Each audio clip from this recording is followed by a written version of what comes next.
Hi, class. I know we somewhat went over the types of blogs and web articles in a couple of sections, but I wanted to make sure I had a review available for everyone.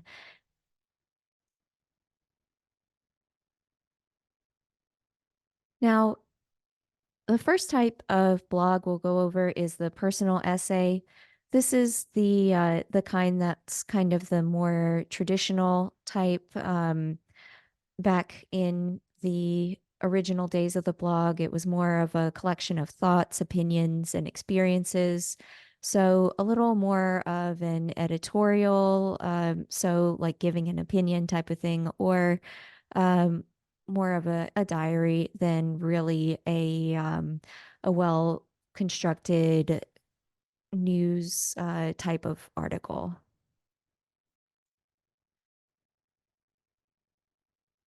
Now, the second kind of blog you'll see is an interview, and there are some where they are it's a transcription of a podcast or of a radio broadcast. And these often include celebrities or professionals. Occasionally, you might find an interview in a how-to video also. But for the most part, interviews are going to be the ones where you have the I spoke to blah, blah, blah today kind of reading in them. Now, interviews, of course, can cover pretty much anything, but for the most part, when you see them online, a lot of them are going to be celebrities who are talking about their latest book or movie, or maybe a current event or a future event, like if there's a fundraiser or something going on. You could also have field specific ones. So when you watch a podcast about NASA, maybe they're talking to a former astronaut or one that's about to go up into space to work on a particular mission or something. Or maybe they're talking to an engineer about a new probe that they're building or whatever. So you can have the interviews by themselves, or they might be combined with another blog style. So if they're talking about a future event, then maybe they have more of a news type article combined with the interview, maybe even including an audio version of it that's embedded in there. Now, an explainer is going to be a little more like an online news article, except this one is usually giving a definition of something and then they're giving you key facts about it within the article. So we have a top heading plus some subheadings, and you can usually skip around in an explainer. So they could be non-linear. So what that means is, of course, you don't have to go A, B, C, D, or one, two, three, four. You can go from A to D to B, and you wouldn't really miss anything as an audience member. So again, explainers, you're explaining a topic. So we're talking about um, what something is or how something works. Think of like WebMD articles when you think about explainers. Now, a how-to is a little different. These do need to be followed in a step-by-step fashion. So we need to go from step 1 to 2 to 3 to 4, usually to figure out how to do something. For example, if you're putting up wallpaper, then you want to know how to do it and do it correctly. You can't like skip the part where you add the glue or whatever it is that you have to do. So, how-to guide, step-by-step guide, and usually these will also include pictures at minimum or probably a video as well. Now, a list or a listicle is a list article.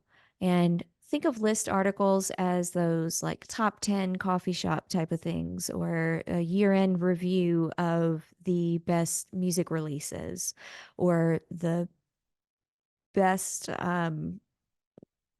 like the best plates or whatever it is that they're reviewing. So a lot of times it's going to be product reviews, movie reviews, things where it isn't necessary for you to go step by step through it, but it's probably provided in a 10, 9, 8, you know, countdown type manner of items.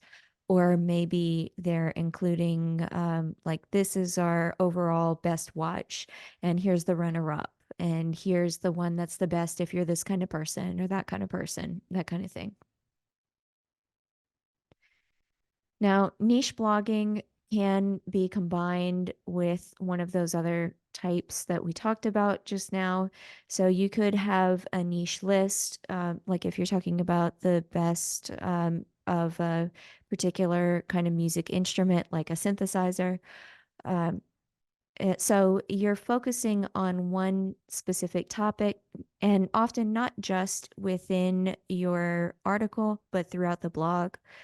And usually you have a group of people involved in writing these, of course, or maybe you're focusing on a specific psychographic group, like if you're talking about a group of Republicans or a group of Democrats, and that particular political mindset is going to be your niche for this particular blog. So you're focusing on a more specific subset of people.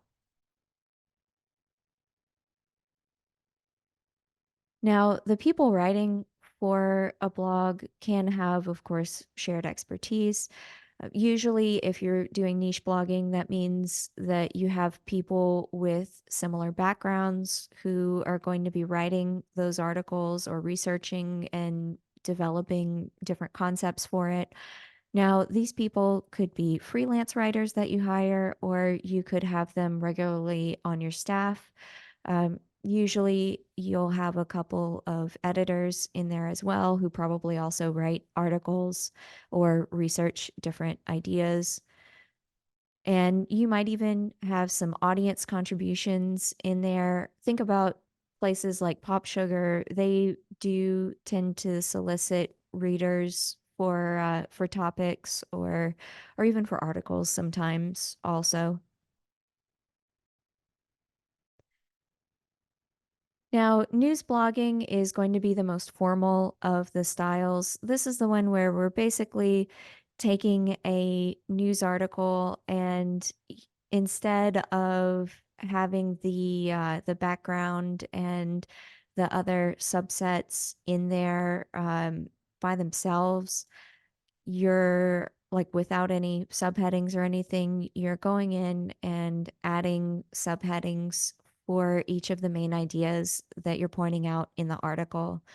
Um, Now, news blogs are going to uh, be the ones where you are not including that I, we, you style writing, since we are looking at something in a little more professional manner.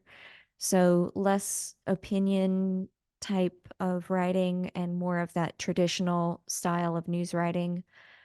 And these are developed through online news groups. Some of them, of course, are nonprofit ones, some of them are for profit.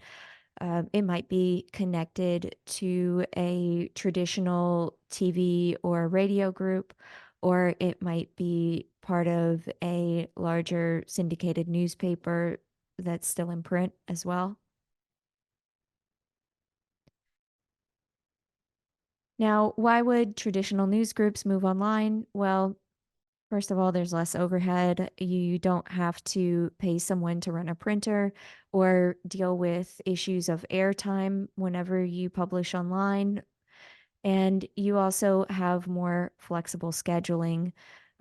You can work outside of those traditional 5, 6, and 10 TV news guidelines. Or if we're talking about newspapers, they're usually only published once a day.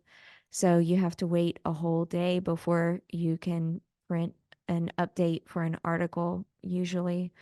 Very few of them have they used to be ones where they would include like little short prints if they needed to update something midday, but most people do that online now.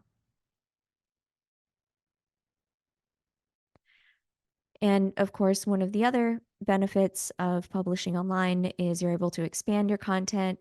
So you can add or subtract from an article whenever you need to. If you only need to write a 2 sentence update, you can add it to the top of an article that you've already written. And you don't have to worry about rewriting a whole article just for that one small update. And also, you can cover things outside the mainstream. This means that we have more news groups who are able to cover things specifically related to their particular audience, whether it's a geographic audience change or a psychographic one, whatever it is, they can they can focus on something that's more relevant to their particular group of people. Now, promotional blogging can happen within any of those other groups too. This is really focusing on the ideas of marketing or advertising through a blog. And you could have a blog that's connected to a particular website. So if you're in sales, maybe your sales website it includes a blog where you try to show your or not try, but where you show your audience your expertise and ex- you explain how different products or services work in your overall field, not just the specific ones that you're selling. And this can help improve your search engine results and also improve your relationship with your consumers, help them to see you as an industry leader instead of just a another place trying to sell something. And another way you can do that is by allowing groups within your company to tell personal stories and provide kind of their personal touch to the company. So showing how these people what they do in their day-to-day lives, like if someone is a mechanic, what does that mechanic do and how do they relate to the end product that your consumer sees? Now, another way you can view promotional blogging would be to connect with other outside sources like magazines or newspapers or other online web hosts. So if you wanted to, let's say, promote your new blender, then maybe you would connect with Bon Appetit, which is a magazine devoted to cooking, and have it have them use it for their particular to create their particular dish.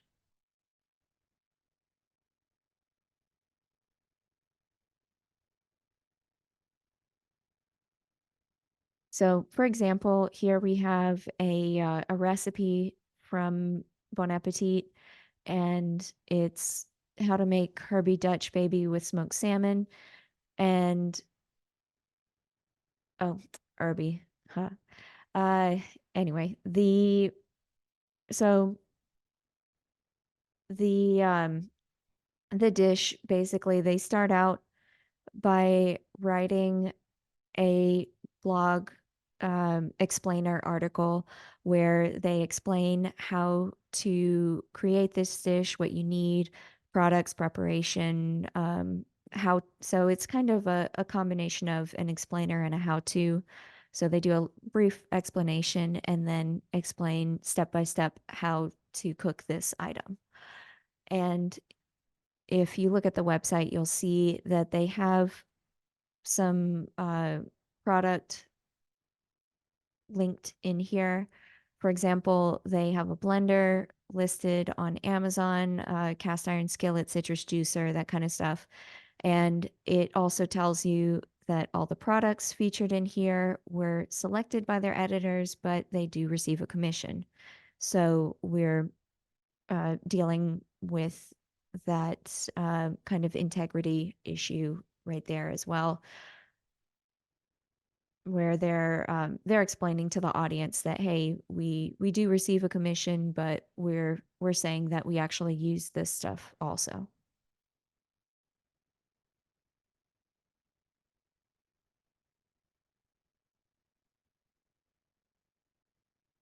So next time you're online, look at some of the articles that pop up in your search engine. Think about they what are they doing with this particular content? Is it something where maybe a university is trying to get more clicks through natural search engine results? So they include some blog posts about relevant topics that they find a lot of people are searching for? Or is it something where it's an actual news website posting this information? Look at who's hosting stuff whenever you see it pop up in your news feeds, and see who's reaching out and why they're doing it.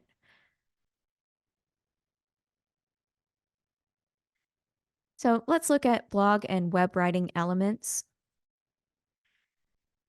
Now, your basic blog is going to be very similar to the to a news article, but the biggest difference is going to be that we have a headline section with a lead, body, and a closing, but we're also going to have some subheadings within that body as well. Now, when you're writing a headline or a title, especially when we talk about online writing, now this is again one of those where probably less is more situation. You want to make sure that you're thinking about your audience and how they're connecting with your information. Um, Use what's called the 80/20 rule of online writing. So 8 out of 10 people are going to read a headline, only about 2 out of 10 are going to read the article. Now, it can be longer than a traditional print headline, but even though it can be, it doesn't necessarily have to be. Think about this as your first audience interaction. So, what can you write that will explain what the article's about without um, but still make people want to read a little more? So, a few headline writing tips. You do want to start and end strong. So, catch the audience's attention and think about the nouns and verbs that you're using in there. For example, if a newspaper headline might say, "Start your spring garden this fall," an online headline might be, "Better spring gardens start in the fall. Improve yours with these 5 tips." So you're looking at a little more of that we you type of engagement, um, and you're specifying how many tips you're giving them or what you're going to review in the article. Now, your lead section in an online article will usually be a very kind of like a mini story almost. You're providing a very basic outline of information, and it depends on what kind of article you're writing, of course, whether it's a how-to or an explainer or what have you. But for the most part, this is going to be 1 or 2 short paragraphs outlining information that's relevant to your audience and helping them to see what the big picture is for this particular article. Now, your body, you're going to organize additional information, and on average, for those who like to count words, this is going to be like 700 to 1600 words. You want it to be easy to read, so using those subheadings in there to highlight particular ideas, and you want to provide your information in an understandable way. So, of course, have a logical order.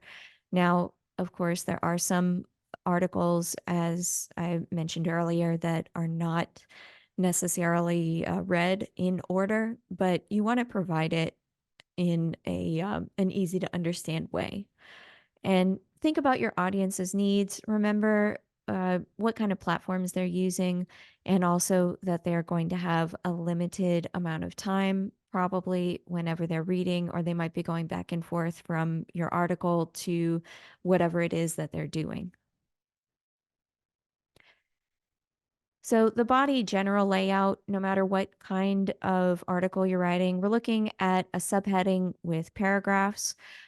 Sometimes those subheadings might have a sentence explainer plus some bullet points instead of full paragraphs. But whatever it is, again, you're highlighting those main ideas and then providing additional information.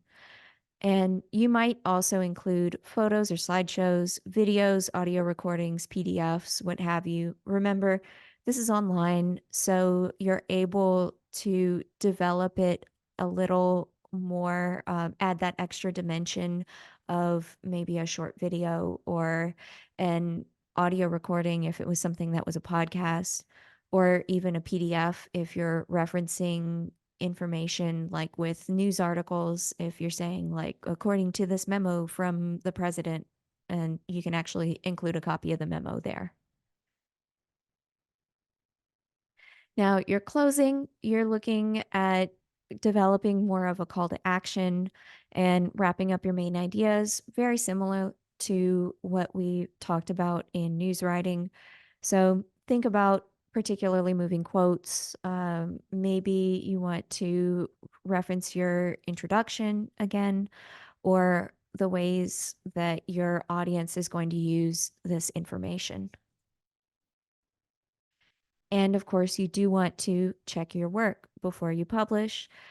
Checking your work is always very important, whether it's turning it into your teacher or putting it out on the internet for your audience. Make sure you have the right facts. So, names, dates, numbers, that you're spelling people's names correctly, that you're including the correct start and end dates.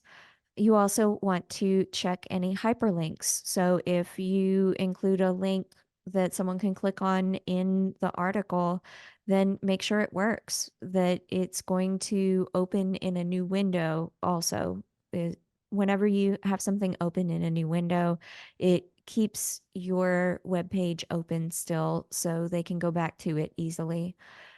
Spelling and grammar, make sure that you are spelling things correctly, that you're using the correct word. When you say there, do you mean THERE or THEY apostrophe RE?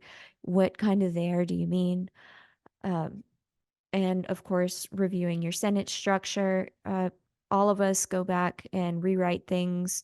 So make sure that your sentences are complete and that you have your information provided in the manner in which you intend to provide it, that you didn't like copy something and paste it in the wrong spot.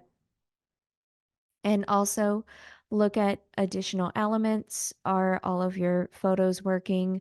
Is that embedded video going to work? Is your PDF going to show up for people? So again, making sure that you don't have any broken content on there. And if you do provide content, especially if it comes from another location, like someone else's Instagram, then that you provide credit for those images. And here's a list of different references to help you get started, or if you have some more questions or just generally curious, you can go through those.